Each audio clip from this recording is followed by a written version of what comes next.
The good die poor. The ruthless die richer. One dead philosopher saw the cancer. He named it. They don't win by being good. They win by burning the rule book. You brought morality to a power struggle. Morality is the herd instinct in the individual. Nietzsche. They mastered the illusion, while you studied the rules. Let's fix that. Here's the poisonous ideas they infected you with. Nietzsche uncovered two moral codes, one for cattle, one for lions. Slave morality, based on obedience, humility, pity. Master morality, based on strength, pride, and power. Most of society, it's built on slave morality. You're told to avoid conflict, serve others, be agreeable. That if you're good, good things will come.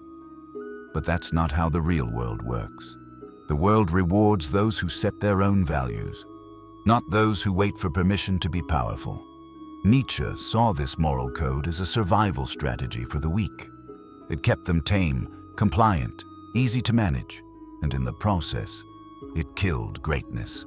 The worst people don't play by the rules you were raised with. This is where they tricked you.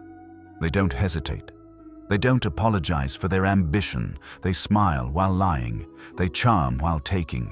They win because they act while you think. To Nietzsche, this wasn't evil. It was honest. Whoever fights monsters should see to it that in the process, he does not become a monster. But here's the twist. They do become monsters, and that's exactly why they win. Because they don't fear their dark side. You do. They don't want you to know these three laws. 1. Stop trying to be liked. Nietzsche said, "You have your way, I have my way. As for the right way, the correct way, it does not exist."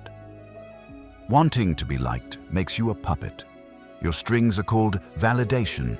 Instead, be respected. 2. Use silence as a weapon. Don't argue. Let your absence speak. Let discomfort do the work. Dominance doesn't need to shout, it just needs to endure. 3. Embrace your shadow. Become who you are. You have a monster inside. So does everyone, but only those who face it can command it. Repression is weakness. Awareness is strength. Now we arrive at the dirty truth. Open your eyes. The evidence is everywhere. The most powerful people today, politicians, CEOs, influencers, they wear masks, polished, controlled, charming, but underneath, ruthless ambition, strategic manipulation, carefully curated dominance. They don't fear conflict, they engineer it. They don't seek fairness, they exploit it. Nietzsche called this the rise of the actor over the nobleman. The noble soul has reverence for itself.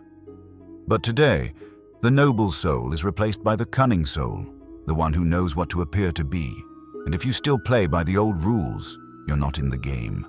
You're just the audience. Warning, this next part will break your moral compass. You were taught to be a good person, but Nietzsche would argue that being good is not enough. Not anymore. Goodness without power is just weakness in a halo. It becomes a virtue that begs for validation, not transformation. He who despises himself still respects himself as one who despises. Many people use morality as a shield, but a shield without a sword is just a target. To survive in a world where the worst win, you need more than virtue. You need vision, you need will, you need the strength to go to war with your own illusions. This is Nietzsche's most weaponized idea, the will to power. Forget what the pretenders told you. Real power starts here. It's the strength to turn trauma into fuel. It's the courage to choose your own values when the world pressures you to conform. It's the clarity to walk alone. The individual has always had to struggle to keep from being overwhelmed by the tribe. When you find your power, you stop imitating heroes and become one. But not the kind who seeks applause, the kind who seeks truth.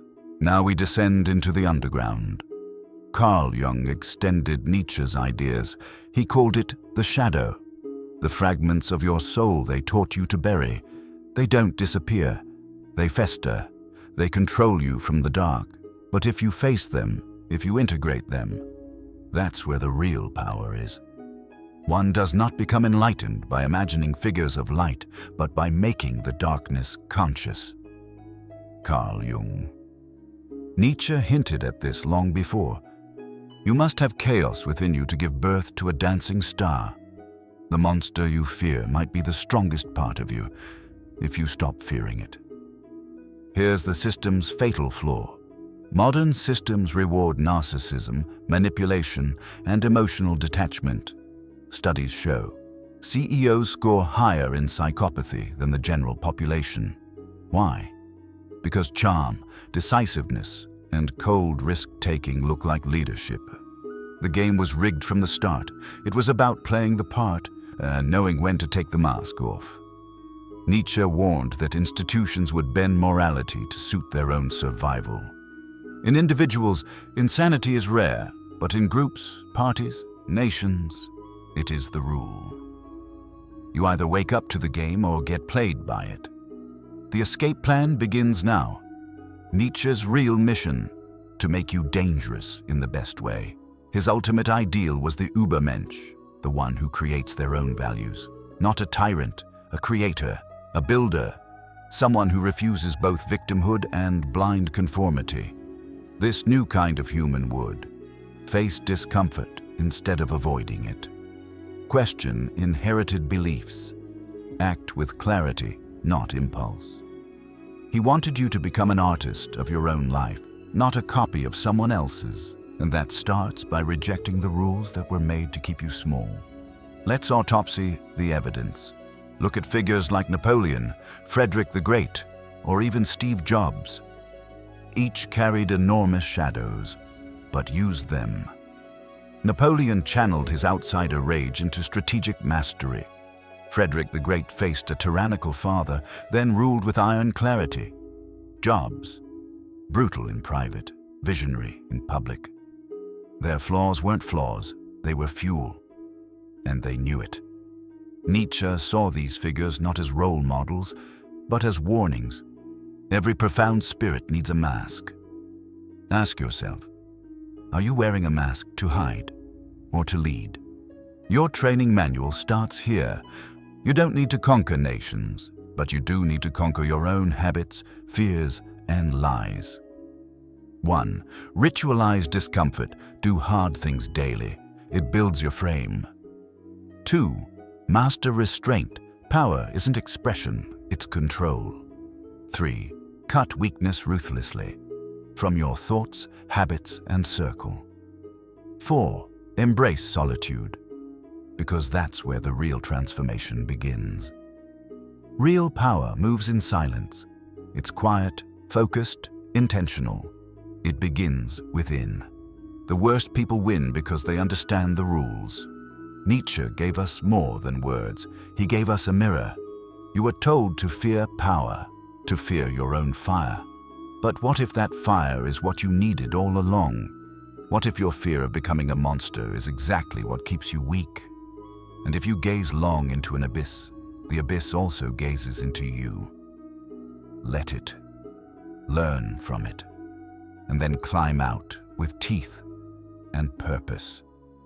Because the world doesn't need more good men, it needs more powerful ones, forged by truth, unafraid of the dark.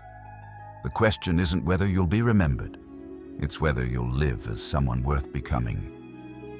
What's one rule you were told to follow that's actually keeping you powerless? Drop it in the comments, and if this burned, share it with someone still living by borrowed codes.